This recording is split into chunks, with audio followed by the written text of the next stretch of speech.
यहाँ पर एक दिलचस्प कहानी है जो आपको पसंद आएगी। रहस्यमयी पुराना घर। एक छोटे से गांव में एक पुराना और रहस्यमयी घर था। यह घर इतना पुराना था कि उसकी दीवारों पर मौसम की मार साफ दिखाई देती थी। गांव के लोग इस घर के बारे में कई कहानियां सुनाते थे।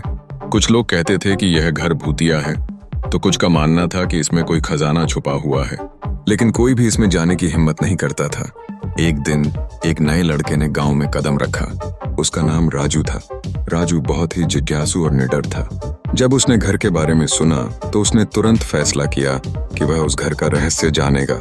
राजू ने गांव के लोगों से पूछा, क्या कोई मुझे इस घर के बारे में बता सकता है? एक बूढ़े आदमी ने कहा, बेटा, यह घर बहुत पुराना है। कहा जाता है कि इसमें एक भूत रहता है। कोई भी जो अंदर गया वह वापस नहीं आया। राजू ने मुस्कुराते हुए कहा, मैं इसे देखने जाऊंगा। गांव के लोगों ने उसे रोकने की कोशिश की, लेकिन राजू अपने फैसले पर अडिग था। वह घर की ओर चल पड़ा। घर के सामने पहुंचकर उसने देखा कि दरवाजा थोड़ा सा खुला हुआ है। उसने धीरे से दरवाजा खोला और अंदर चला गया। अंदर का माहौल बहुत ही डरावना था। हवा में एक अजीब सी खामोशी थी। राजू ने अपने कदम आगे बढ़ाए और एक बड़े हॉल में पहुंचा। वहां पर एक पुरानी पेंटिंग लटकी हुई थी। पेंटिंग में एक आदमी की तस्वीर थी जो बहुत ही गंभीर लग रहा था। राजू ने सोचा, शायद यही वह भूत है जिसके बारे में लोग बात करते हैं।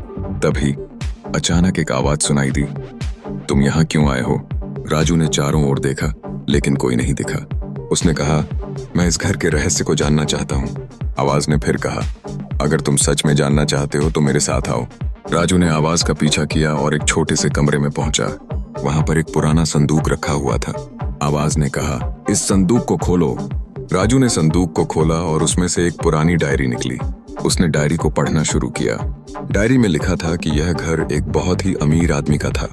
उसने अपना सारा खजाना इसी घर में छुपा रखा था, लेकिन एक दिन चोरों ने उसकी हत्या कर दी और खजाना लेकर भाग गए। उसकी आत्मा अब भी इस घर में भटकती है।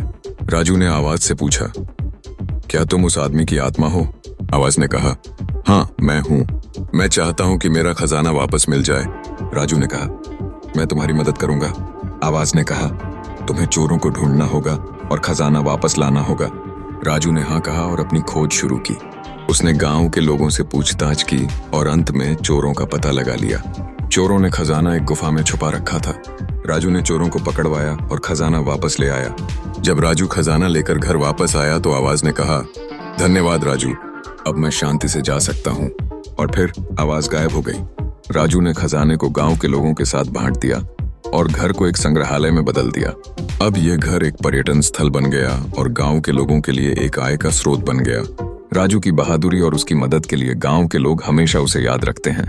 और इस तरह एक रहस्यमय घर की कहानी एक सुखद अंत के साथ समाप्त हुई। कहानी का सार, यह कहानी हमें सिखाती है कि डर के आगे हिम्मत और दृढ़ संकल्प से हर मुश्किल को हराया जा सकता है। राजू ने न केवल एक रहस्य को सुलझाया बल्कि गांव के लोगों की मदद भी की। इस कहानी से हमें यह भी सीख मिलती है कि सही मकसद के लिए काम करने से हम न केवल अपने लिए बल्कि दूसरों के लिए भी बेहतर भविष्य बना सकते हैं।